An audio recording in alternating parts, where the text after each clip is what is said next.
দুর্নীতিকে প্রশ্রয় নয়, ডিসিদের কড়া নির্দেশ প্রধানমন্ত্রীর, নির্বাচনী প্রতিশ্রুতি বাস্তবায়নের তাগিদ। সরকারি অব্যবস্থাপনায় অর্থনীতি খাদের কিনারে, আমলারা বড় কোম্পানির স্বার্থ রক্ষায় ব্যস্ত, অভিযোগ এনসিপি। শাপলা চত্বর হত্যাকাণ্ডে ঢাকাতে ৩২ জন নিহত, প্রমাণ পেয়েছে তদন্ত সংস্থা, জানালেন চিফ প্রসিকিউটর। সুনামগঞ্জের হাওরে নষ্ট হয়ে গেছে ২০,০০০ হেক্টর জমির ধান, সর্বশান্ত কৃষক, প্রণোদনা বাড়ানোর ঘোষণা সরকারের।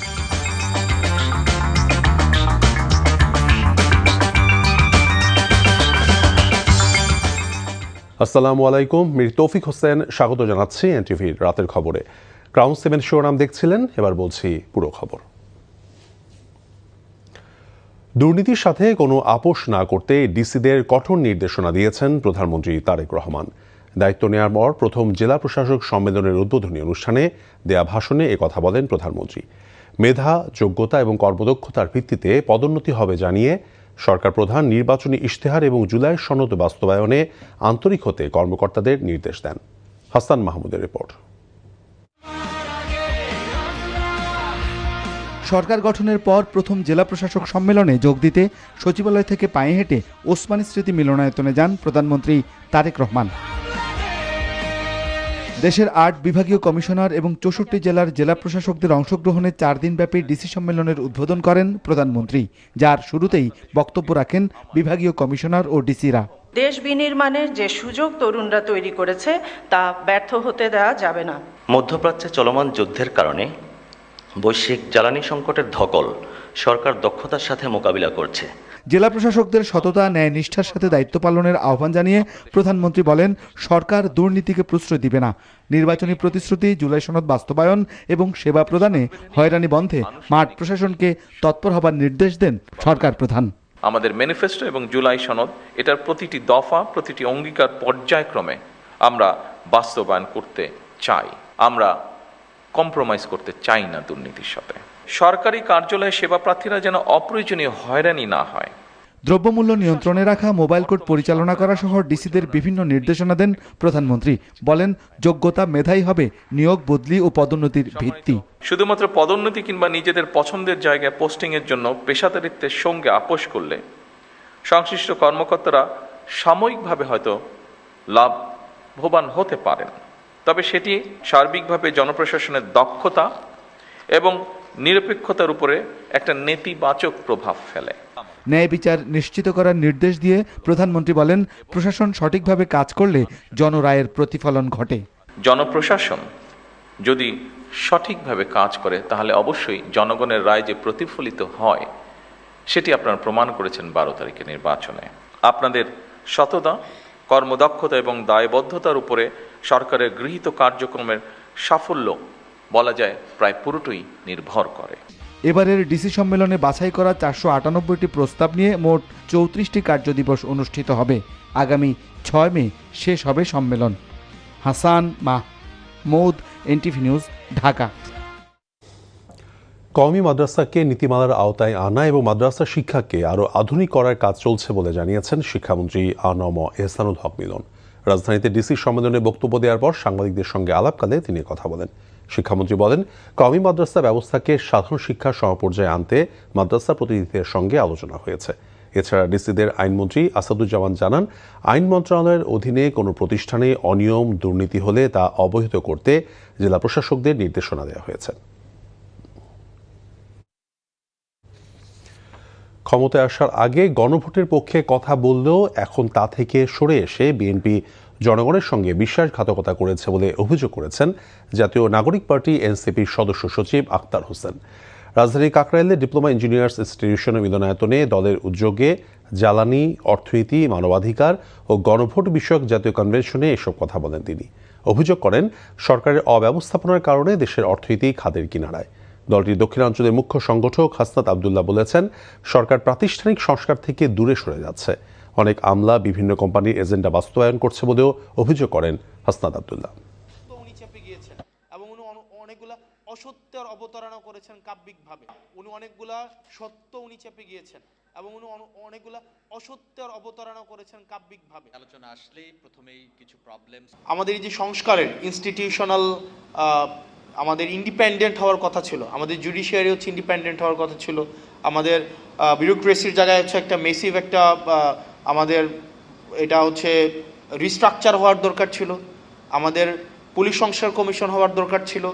এই সব জায়গা থেকে গভর্নমেন্ট অনেক দূরে সরে গিয়েছে, কারণ গভর্নমেন্টের কাছে মনে হচ্ছে সে যদি সব কিছুকে নিয়ন্ত্রণ না করতে পারে, সবগুলোকে যদি মিসঅ্যাপ্রোপ্রিয়েট না করতে পারে, সে নাকি সরকার যথাযথভাবে চালাতে পারবে না।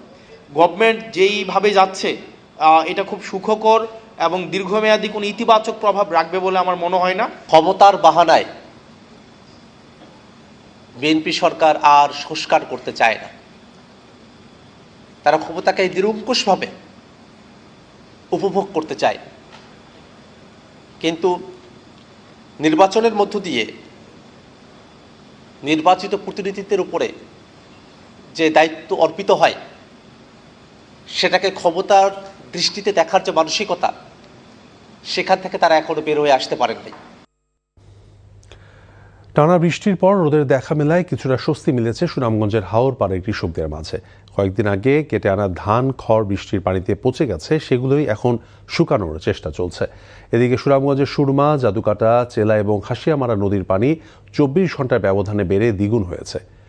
জহিরুল ইসলাম খানের ছবিতে আরও জানাচ্ছেন হাসান জাবেদ, সাথে ছিলেন দেওয়ান গিয়াস চৌধুরী। আমার খেত গেছে কি পানি তলে ধান আনছি তা চলে গেছে গিয়া, আমি এখন কিতা করতাম। সোনালী ফসল নষ্ট হয়ে যাওয়ায় এমন বিলাপ এখন সুনামগঞ্জের হাওরপাড়ের প্রতিটি ঘরে। একে তো ফসল তলিয়ে গেছে, তার উপর যেটুকুই বা আনতে পেরেছেন তাও পচে গেছে। তারপরও আপ্রাণ চেষ্টা চালাচ্ছেন কিছুটা যদি রক্ষা করা যায়। আজকে লই দূরছি, একটু মনের মাঝে সাহস আইছে, ওই দেখা যাক এটি লই আনি কিনো একটা দাঁড়া দৌড়াইতে পারি, খাইতাম নি পারি। টানা 7 দিন বৃষ্টির পর রোদের দেখা মেলায় কৃষক কৃষানীরা ব্যস্ত সময় পার করছেন ধান ও খড় শুকাতে। হাওরের প্রতিটি খলা এবং রাস্তায় এখন শুধু এমন চিত্রই চোখে পড়ে। আবারও বৃষ্টি চলে আসবে কিনা সেই শঙ্কাও আছে তাদের। তবে পানি উন্নয়ন বোর্ডের তথ্য মতে আগামী 4 দিন আরও ভারী বৃষ্টিপাতের সম্ভাবনা রয়েছে। আরো তো কি পানি হইব বাবা, এটা তো আর করতে পারি না, বন্যা তো হইতে পারে। আমরা তো আর বাড়ি ঘর তো আমরা অসহায়ের মাঝে, আমরা তো হাওয়ারের মাঝে আমরা বাড়ি ঘর বাবা, ওখানে আল্লাহ যদি আমরা রক্ষা করে। আর সুনামগঞ্জের 12টি উপজেলায় ছোট বড় মিলিয়ে 154টি হাওর রয়েছে। আর পুরো জেলায় 2,23,000 হেক্টর জমিতে বুড়ো ফসলের আবাদ হয়েছে। তার মধ্যে 1,65,000 হেক্টর জমির ফসল উত্তোলন করা গেছে এখন পর্যন্ত। সরকারি হিসেবে 20,000 হেক্টর জমির ফসল একেবারে পানিতে তলিয়ে নষ্ট হয়েছে। বান দেওয়ার কারণে আর পানি যাইতে পারে না, এই মেঘের পানি আমাদের এই হাওরটা ডুবিয়ে গেছে। যদি একটা সুইচ গেট থাকতো তখন মানে ক্ষতিটা মানুষের হইতো না। যদি নদীর খাল বিলগুলা খনন হইতো তাহলে পানিগুলা সহনশীল হইতো। এখন এই বরাতে পানিগুলা একটা বৃষ্টিতে বইরা যায় বিলগুলা এবং নদীগুলা। আমরা চাই দ্রুতভাবে এই খাল খনন এবং নদী খনন, হাওর খনন কীভাবে করা যায়, এটা সরকারের প্রতি আমরা 1 নম্বর দাবি। আগাম বৃষ্টির ফলে সৃষ্ট জলাবদ্ধতায় নিমজ্জিত হয়েছে বিস্তীর্ণ হাওর। এর ফলে ধ্বংস হয়েছে কৃষকের এই সোনালী ধান, বোরো ধান। এর ফলে নিঃস্ব হয়েছেন অনেক কৃষক। নতুন করে যাতে আর কাউকে নিঃস্বের তালিকায় অন্তর্ভুক্ত হতে না হয়, সেজন্য পরিকল্পিত বাঁধ ও স্লুইস গেট নির্মাণ এবং নদী ও খাল খননের দাবি জানিয়েছেন কৃষানীরা। হাসান জাবেদ, এনটিভি নিউজ, দেখার হাওর, সুনামগঞ্জ। খাদ্য ও জনপ্রশাসন প্রতিমন্ত্রী মোহাম্মদ আব্দুল বারী জানিয়েছেন, হাওরের কৃষকদের ক্ষতি পুষিয়ে নিতে 3 মাসের প্রণোদনা এবং প্রয়োজনে আরও বাড়ানো হবে। নেত্রকোনায় বড় মৌসুমে অভ্যন্তরীণ ধান চাল সংগ্রহ অনুষ্ঠানে যোগদান শেষে সাংবাদিকদের তিনি একথা জানান। প্রতিমন্ত্রী বলেন, হাওরের কৃষকদের জীবনমান উন্নয়ন এবং আর্থিক ক্ষতি পুষিয়ে দিতে সরাসরি প্রান্তিক কৃষকদের কাছ থেকে ধান চাল সংগ্রহ করা হবে। এ সময় স্থানীয় সংসদ সদস্য এবং প্রশাসনের ঊর্ধ্বতন কর্মকর্তারা উপস্থিত ছিলেন।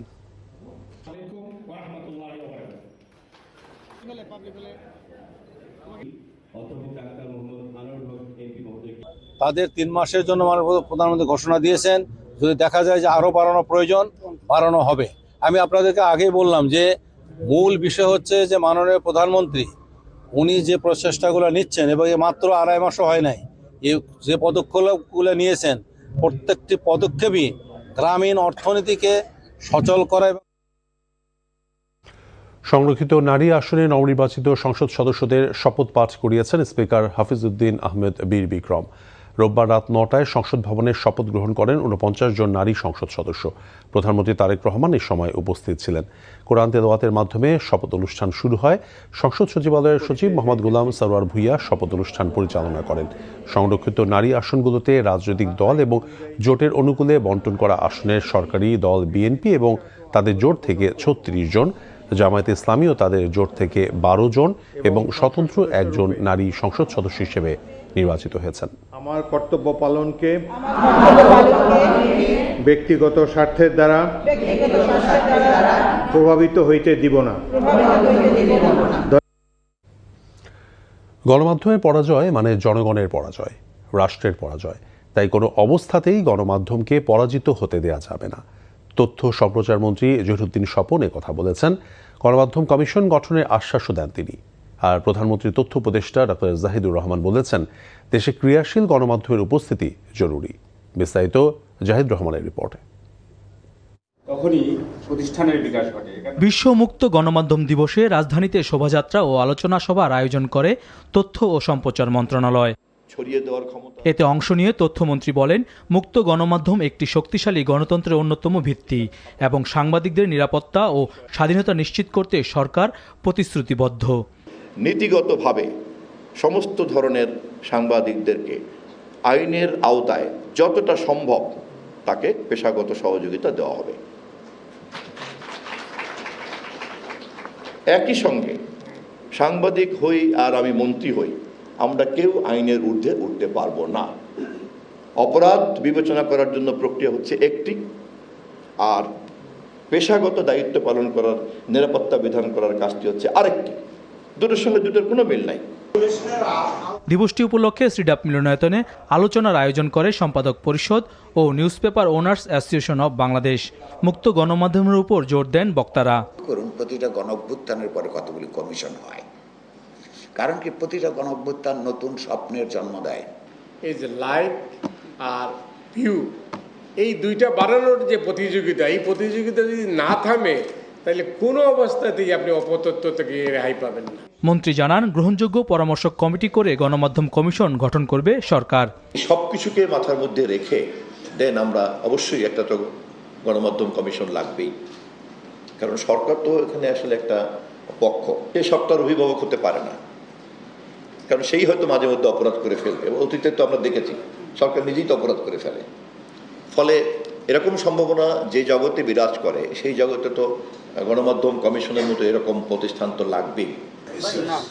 আর ইউনেস্কো ও টিআইবির যৌথ আয়োজনে আলোচনায় তথ্য উপদেষ্টা গণমাধ্যমের খারাপ অবস্থা উল্লেখ করে সব গণমাধ্যমকে দায়িত্বশীল ভূমিকা পালনের আহ্বান জানান। এই দেশে একটা দুর্দান্ত ভাইব্রেন্ট মিডিয়া আবার তৈরি হবে, এটা আমি দেখতে চাই। এটা আমি আমার দায়িত্বের বাইরে থেকেও বলছি। আর দায়িত্ব থেকেও বলা যায় যে সরকারটা আসলে ডেমোক্রেটিকলি ইলেক্টেড হয়েছে, যে সরকারটা ডেমোক্রেটিকলি ইলেক্টেড হতে চায়, আবার তার তো মিডিয়ার সাথে কনফ্লিক্টে যাওয়ার স্টুপিডিটি, আমি তাই মনে করি। গণমাধ্যম সংস্কার সুপারিশ বাস্তবায়ন নিয়ে সরকারের কোনো অনীহা নেই বলেও জানান তথ্য উপদেষ্টা। সমস্যাটা আসলে জাহিদ রহমান, এনটিভি নিউজ, ঢাকা। আজ 3 মে বিশ্ব মুক্ত গণমাধ্যম দিবস। মুক্ত সংবাদ মাধ্যম এবং মত প্রকাশের স্বাধীনতা আদায়ে জনসচেতনতা বৃদ্ধির জন্য জাতিসংঘ ঘোষিত দিবসটি বিশ্বের অন্যান্য দেশের মতো বাংলাদেশেও যথাযোগ্য মর্যাদায় পালিত হচ্ছে। মুক্ত গণমাধ্যম নিশ্চিতে রাজনৈতিক নেতৃত্বের পাশাপাশি পেশাদার সাংবাদিকদেরও সক্রিয় ভূমিকা পালন করা জরুরি বলে মনে করেন গণমাধ্যম বিশেষজ্ঞরা। বিস্তারিত নজরানা চৌধুরীর রিপোর্টে। বিশ্বব্যাপী সংবাদ মাধ্যমের স্বাধীনতা ও মত প্রকাশের স্বাধীনতা নিশ্চিত করতে প্রতি বছর 3 মে পালিত হয় বিশ্ব মুক্ত গণমাধ্যম দিবস।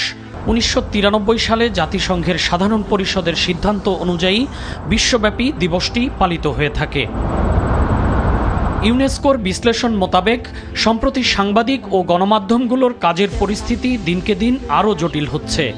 স্বনিয়ন্ত্রণ আরোপ, রাজনৈতিকভাবে স্পর্শকাতর বিষয়গুলো নিয়ে সাংবাদিকদের উপর হুমকির পাশাপাশি নতুন করে ডিজিটাল মাধ্যমে ভুয়া তথ্য ও অপতথ্যের ছড়াছড়ি এই খাতে নতুন জটিলতা তৈরি করছে। ঝঞ্ঝাময় বর্তমান বিশ্ব পরিস্থিতিতে গণমাধ্যমের স্বাধীনতা নিশ্চিত করতে রাজনৈতিক নেতৃত্বের পাশাপাশি সচেতন সমাজের বিশেষ ভূমিকা রাখার উপর গুরুত্ব আরোপ করেন সাংবাদিক মতিউর রহমান চৌধুরী। একটা দেশের রাজনীতি ঠিক যদি না হয় তাহলে আপনি কি করে আশা করেন যে সাংবাদিকতাও ঠিক হয়ে যাবে? সাংবাদিকতা ঠিক হবে তখনই যদি রাজনীতি ঠিক হয়। সমাজে আলোচনা শুরু করতে হবে, খালি সরকার আলোচনা করলে তো হবে না। রাজনৈতিক দল, তারপরে ধরেন ব্যবসায়ী, অর্থনীতিবিদ, সাংবাদিক, যারা সমাজের বিভিন্ন স্তরের মানুষের মধ্যে আলোচনা শুরু হয়ে একটা সমাধান তো বের হবেই। কি হবে? তো অনেকে বলেন যে নিয়ন্ত্রণ করার জন্য আইন করে হবে না, কত লোককে আপনি আটকাবেন? জবাবদিহির সংস্কৃতি প্রতিষ্ঠার প্রধান সহযাত্রী স্বাধীন ও দায়িত্বশীল গণমাধ্যম, এই প্রতিপাদ্য নিয়ে এবছর বাংলাদেশে মুক্ত গণমাধ্যম দিবস পালিত হচ্ছে। কিন্তু শুধুমাত্র একটি দিবস পালন করে মুক্ত গণমাধ্যম নিশ্চিত করা যাবে না বলে মত গণমাধ্যম বিশেষজ্ঞদের। মুক্ত গণমাধ্যম দিবস শুধুমাত্র কিন্তু আনুষ্ঠানিক কোনো উদযাপন নয়, সচেতনতার একটা আহ্বান। এই সচেতনতার আহ্বানে প্রথমে রাষ্ট্রকে ভূমিকা পালন করতে হবে যে আপনি আলাদাভাবে কাজ করুন, আমরা আপনাকে কোনো এম্বার্গো দিব না, এবং আমরা যারা মালিকপক্ষ আছি গণমাধ্যমে এবং যারা সংবাদকর্মী আছি তাদেরও একই ভূমিকা যে আমি কোনো গুজব রটাচ্ছি কিনা কিংবা মালিকপক্ষ কোনো গুজব বা মিথ্যা তথ্য আপনাদের হাত দিয়ে প্রকাশের ক্ষেত্রে ইনফ্লুয়েন্স করছে কিনা। দিন শেষে আমার নিজেকে আসলে মুক্ত করতে হবে। ডিজিটাল মাধ্যমে ভুয়া তথ্য এবং অপতথ্য রোধে সাংবাদিকদের নিরপেক্ষ সংগঠনগুলো গুরুত্বপূর্ণ ভূমিকা রাখতে পারে বলেও মত তাদের। Nazrana Chowdhury, NTV news, Dhaka. BNP নেতা ও সাবেক সংসদ সদস্য নাসিরউদ্দিন আহমেদ পিন্টুর 11তম মৃত্যুবার্ষিকী উপলক্ষে তার পরিবারের পক্ষ থেকে দোয়া ও আলোচনা সভার আয়োজন করা হয়েছে। আজ বাদ আসর আজিমপুর কবরস্থানে ফুল দিয়ে শ্রদ্ধা নিবেদন করেন বিএনপি স্থায়ী কমিটির স্থায়ী কমিটির সদস্য এবং সংসদ সদস্য গয়েশ্বর চন্দ্র রায়, ঢাকা 7 আসনের সংসদ সদস্য হামিদুর রহমান হামিদ, মুন্সিগঞ্জ 3 আসনের এমপি মোহাম্মদ কামরুজ্জামান রতন এবং নাসিরউদ্দিন আহমেদ পিন্টুর পরিবারের সদস্য নাসিমউদ্দিন আহমেদ রিন্টু এবং রিয়াজউদ্দিন আহমেদ মনি সহ বিএনপির বিভিন্ন অঙ্গ সংগঠনের নেতারা। কবর জিয়ারত শেষে হাজারীবাগ পার্কে আয়োজিত স্মরণ সভায় বক্তারা বলেন, নাসিরউদ্দিন আহমেদ পিন্টু ছিলেন ত্যাগী নেতা। তাকে ষড়যন্ত্র করে হত্যার অভিযোগ করে তারা বলেন এ হত্যার বিচার অবশ্যই হতে হবে। পিন্টু মারা যায় নাই, তাকে হত্যা করা হয়েছে। যেদিন রাজশাহী জেলে তাকে নিয়ে যাওয়া হয় সেখানে বোঝা গিয়েছিল যে একটা ষড়যন্ত্র আছে। তাই আল্লাহ আছে উপরে, যারা সেই ষড়যন্ত্রে ছিলেন আমি বিশ্বাস করি তাদের বিচার বাংলার মাটিতে অবশ্যই হবে ইনশাআল্লাহ। হাম উপসর্গে আক্রান্ত হচ্ছে কিশোর ও তরুণরাও। চিকিৎসকরা বলছেন সংক্রমণের কারণে ডায়রিয়া, নিউমোনিয়া সহ বেশ কিছু জটিল রোগের ঝুঁকি তৈরি হচ্ছে শিশুদের। এদিকে 24 ঘন্টায় হাম ও উপসর্গে আরও 10 জন শিশুর মৃত্যু হয়েছে, আক্রান্ত হয়েছে 1261 জন শিশু। রাজধানীর হাসপাতালগুলোর চিত্র তুলে ধরছেন নাজিবুর রহমান। ঢাকার পার্শ্ববর্তী জেলা থেকে আসা এই শিশুটির মুখে এক ফোঁটা পানি তুলে দিতে মায়ের একরকম যুদ্ধে নামতে হচ্ছে। 1 সপ্তাহের বেশি সময় ধরে হামে কাবু 9 মাসের এই শিশুটি। জেলা শহরে চিকিৎসা সুবিধার ঘাটতির অভিযোগ মায়ের। ওইখানে রোগটা ধরতে পারে নাই নাকি জানি না, কিন্তু ওইখানে চিকিৎসা মোটামুটি ভালো হয় না বলে আর কি এখানে চলে আসছে বাচ্চা নিয়ে, যে বাচ্চার আগে সুস্থ করতে হবে। 7 দিন তোমার কিছু খায় না, তারপরে বমি করে। মহাখালী ডিএনসিসি হাসপাতালে শিশু রোগীর ভিড় যেমনি আছে, সেই সাথে শতাধিক রোগী আছে কিশোর ও তরুণ। হাসপাতালে শয্যা সংখ্যার প্রায় কাছাকাছি শিশু ভর্তি আছে। আইসিইউ সেবা নিচ্ছেন অন্তত 50 জন। চিকিৎসকরা বলছেন হামে আক্রান্ত হলে পরবর্তীতে ডায়রিয়া, নিউমোনিয়া সহ জটিল রোগে ভুগতে পারে শিশুরা। মিজেলস ভালো হয়ে যাওয়ার পরও রোগীর ইমিউন সিস্টেম যেহেতু অনেক দুর্বল থাকে, পরবর্তীতে রোগী কিন্তু আবার কমপ্লিকেশনের চান্স থাকে এবং আমরা দেখছিও দেখা যায় রোগীর মিজেলস হয়ে ভালো হয়ে যাচ্ছে, বাসা থেকে নতুন করে সেকেন্ডারি ইনফেকশন আবার নিউমোনিয়া নিয়ে আমাদের কাছে ভর্তি হচ্ছেন, হয়তো কান পাকা নিয়ে ভর্তি হচ্ছেন, এইগুলো নিয়ে ভর্তি হচ্ছে। কিন্তু আমরা দেখছি ইভেন্টটা হওয়ারই কথা ছিল, এটাই কমন, কেননা যেটি রোগ প্রতিরোধ কমে গেছে। হামের টিকা তো চলছে, এর মধ্যে তো বললাম 81% আমরা টার্গেট কভার করে নিয়েছি এবং ইটস কামিং ডাউন। নিশ্চয়ই আপনারা দেখছেন যে দ্য রেট অফ প্রোগ্রেশন যেটা ছিল হামের এবং মর্টালিটি রেটও আল্লাহর মধ্যে অনেকটা কমে এসেছে। অ্যান্টিবডি ক্রিয়েট হইতে একটু টাইম লাগে, আপনারা জানেন it takes few weeks time. হামের টিকার প্রভাবে আগামী 2 সপ্তাহের মধ্যে সংক্রমণ ও মৃত্যু আরও কমবে বলে আশাবাদী বিশেষজ্ঞরা। Najibur Rahman, NTV news, Dhaka. ঘনিয়ে আসছে পবিত্র হজের দিন। ইতিমধ্যেই ৪৩,০০০-এর বেশি বাংলাদেশি হজযাত্রী মক্কা ও মদিনায় পৌঁছেছেন। বাংলাদেশ সহ বিভিন্ন দেশের হজযাত্রীরা মক্কায় পৌঁছে ওমরা পালন সহ ইবাদত বন্দিগিতে ব্যস্ত সময় পার করছেন। এনটিভি মক্কা প্রতিনিধি কামাল পারভেজ অভির পাঠানো রিপোর্ট। প্রতিবারের মতো এবারও মুসলিম উম্মার সাথে হজ পালন করতে পবিত্র নগরী মক্কায় সমবেত হচ্ছেন বাংলাদেশিরা। মক্কা ও মদিনায় অবস্থানরত ধর্মপ্রাণ মানুষ ওমরা পালন সহ ইবাদত বন্দেগীতে ব্যস্ত সময় পার করছেন। হারাম শরীফ থেকে খুব নিকটেই আমরা থাকি, 3 থেকে 4 মিনিট আমাদের সময় লাগে। আমরা সকলেই ওখানে সঠিকভাবে আমরা 5 ওয়াক্ত নামাজ আদায় করতে পারছি, আমাদের জন্য কোনো অসুবিধা হচ্ছে না। হজ যাত্রা আরও সহজ করতে এবারও থাকছে মক্কা রুট ইনিশিয়েটিভ বা রুট টু মক্কা কর্মসূচি। এবছর লাগেজ ব্যবস্থাপনা নিয়ে সন্তোষ প্রকাশ করেছেন বাংলাদেশি হজযাত্রীরা। আমরা আসার পরে যথাসময়ে আমরা লাগেজ পাইছি এবং আমরা প্রথমে আমরা ঢাকা থেকে জেদ্দা আসছি, জেদ্দা থেকে তারপর মদিনায় গেছি এবং জেদ্দা আসার পরে আমরা আমাদের লাগেজ আমাদের হোটেলে চলে আসছে। হজের আনুষ্ঠানিকতা সুষ্ঠুভাবে সম্পন্ন করতে দিনরাত কাজ করছে মক্কায় অবস্থিত বাংলাদেশ হজ অফিস। হজ ব্যবস্থাপনা সুষ্ঠুভাবে বাস্তবায়নের জন্য মাননীয় প্রধানমন্ত্রীর নির্দেশনা রয়েছে। সেই নির্দেশনা বাস্তবায়নের জন্য ধর্ম বিষয়ক মন্ত্রণালয় সদা তৎপর। মাননীয় মন্ত্রী প্রতিনিয়ত আমাদের খোঁজখবর নিচ্ছেন এবং নির্দেশনা প্রদান করছেন। সেই নির্দেশনার আলোকে বাংলাদেশ হজ মিশন কাজ করে যাচ্ছে এবং আমরা আশা করি এভাবে যদি চলতে থাকে একটি ভালো হজ ব্যবস্থাপনা উপহার দিতে পারব।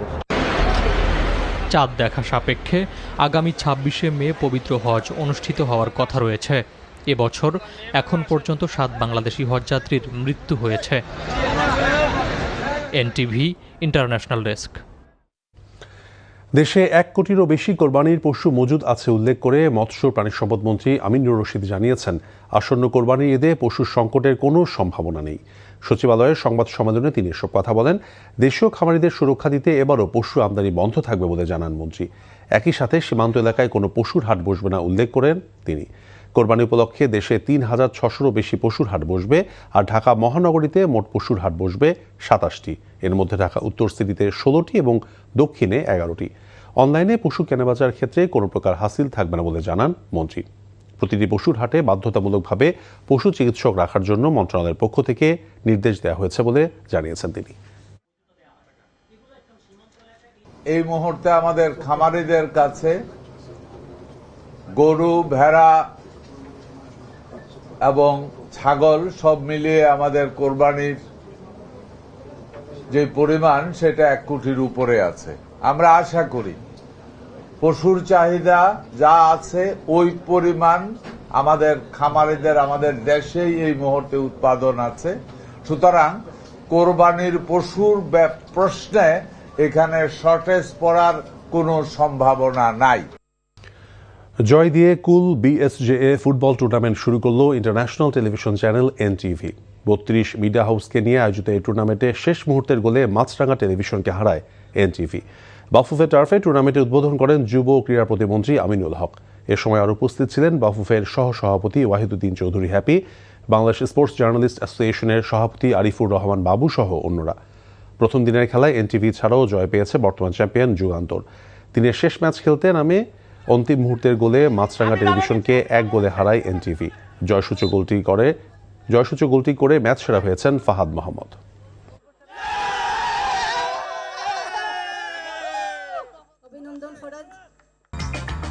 এই ছিল রাতের খবরে। এই খবরের ভিডিও সহ আপডেট জানতে ভিজিট করুন এনটিভি অনলাইন www.ntv.bd.com। এছাড়াও এনটিভির জনপ্রিয় সব অনুষ্ঠান এবং খবরের আপডেট জানতে ভিজিট করুন আমাদের ইউটিউব এবং ভেরিফাইড ফেসবুক পেজ। রাত 1টায় মধ্যরাতের খবর দেখার আমন্ত্রণ রইল। ধন্যবাদ সবাইকে। শুভরাত্রি।